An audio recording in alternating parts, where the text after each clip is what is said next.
ಅಲ್ಲೇ ಪ್ರತಿಯೊಂದು ಹಳ್ಳಿಯಲ್ಲಿ ಸಪ್ಲೈ ಆಗ್ತದೆ.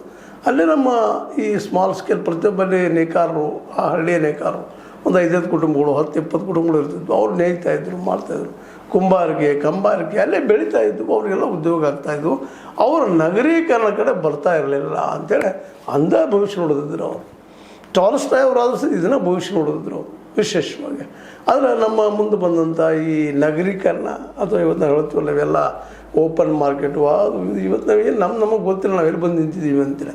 ಹೀಗಾಗಿ ನಮ್ಮಲ್ಲಿ ಉದ್ಯೋಗಗಳು ಎಲ್ಲಿ ಇವತ್ತು ಉದ್ಯೋಗಗಳೇ ಇಲ್ಲ. ಯಾಕಂತಂದ್ರೆ ನಾವು ಬಟ್ಟೆ ತಯಾರು ಮಾಡ್ಕೊಳ್ಳೋಂಗಿಲ್ಲ. ಇನ್ನೊಂದು ಭಾಳ ಪ್ರಮುಖವಾದ ಎಣ್ಣೆ, ತಿನ್ನು ಎಣ್ಣೆ. ಮತ್ತು ಇವತ್ತು ಎಲ್ಲರೂ ಇವತ್ತು ಏನು ಮಾಡಿಬಿಟ್ಟಿವಪ್ಪ, ತಿನ್ನು ಎಣ್ಣೆಯನ್ನು ನಾವು ಇಂಪೋರ್ಟ್ ಮಾಡ್ಕೊಳ್ತಾ ಇದ್ದೀವಿ. ನಮ್ಮಲ್ಲಿ ಭೂಮಿ ರಗಡದ ಫಲವತ್ತಾದ ಭೂಮಿ ಇದೆ ರೀ. ನಾವು ಕುಸುಬಿ ಬೆಳಿಬೋದು, ಅದೇ ಕಾಲ ಸೂರ್ಯಪಾನ ಬೆಳಿಬೋದು, ಶೇಂಗಾ ಬೆಳಿಬೋದು, ಸೋಯಾಬೀನ್ ಬೆಳಿಬೋದು, ಏನೆಲ್ಲ ಬೆಳಿಬೋದು ಎಣ್ಣೆ ಕಾಳುಗಳನ್ನು. ಆ ಎಣ್ಣೆ ಕಾಳುಗಳ ಮೂಲಕ ನಾವು ಬೇಕಾದ ಉತ್ಪಾದನೆ ಮಾಡ್ಬೋದು. ಅದರ ದುರಂತ ಏನಪ್ಪ ಅಂತಂದರೆ ಇವತ್ತು ನಾವೆಲ್ಲ ಕಡೆ ಕೇವಲ ಕಬ್ಬು, ಎಥನಾಲು, ಸೆರೆ ಇದನ್ನು ಮಾಡ್ತಾ ಇಡೀ ಭೂಮಿ. ಇನ್ನೊಂದು ನಮ್ಮದು ಭತ್ತ.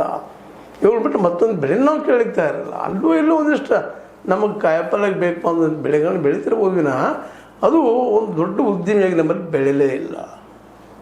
ಹೀಗಾಗಿ ಇವತ್ತು ನಾವೆಲ್ಲರೂ ಈ ವಿಶ್ವದಲ್ಲಿನ ನಾವು ಇವತ್ತು ಒದ್ದಾಡುವಂಥ ಪರಿಸ್ಥಿತಿ ಬಂದು ನಿಂತಿದ್ವಿ. ಅದನ್ನು ಪ್ರಸನ್ನವ್ರು ನೆನೆಸ್ತಾ ಇರ್ತಾರೆ.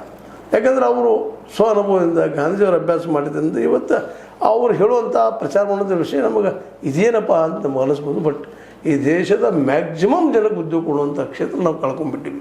ಬಟ್ಟೆ ತಯಾರು ಮಾಡೋದು, ಇನ್ನೊಂದು ಮೂರನೇದು ಎಣ್ಣೆ ತಯಾರಿ ಮಾಡುವಲ್ಲಿ ಸಹಿತ ನಮ್ಮನ್ನೆಲ್ಲ ಇಂಡಸ್ಟ್ರಿ ಆಗಿ ಪ್ರತಿಯೊಂದು ಹಳ್ಳಿಯಲ್ಲೂ ಸೋಯಾಬೀನ್ ಬೆಳೀಲಿಕ್ಕೆ ಸಾಧ್ಯದ, ಶೇಂಗಾ ಬೆಳೀಲಿಕ್ಕೆ ಸಾಧ್ಯದ, ಸೂರ್ಯಪಾನ ಬೆಳೀಲಿಕ್ಕೆ ಸಾಧ್ಯದ. ಇನ್ನುಳಿದ ಯಾವುದೇ ಎಣ್ಣೆ ಕಾಳುಗಳನ್ನ ಕುಸುಬಿ ಆಯಿತು, ಕರಿಕುಸುಬಿ, ಬಿಳಿ ಕುಸುಬಿ, ಏನೆಲ್ಲ ಪ್ರಕಾರಗಳಿದ್ದು. ಇವತ್ತು ಯಾವುದು ಎಳ್ಳೆಣ್ಣೆ ಇವೆಲ್ಲವೂ ಇವತ್ತು ನಮಗೆ ಕಾಣ್ತಾನೇ ಇಲ್ಲ.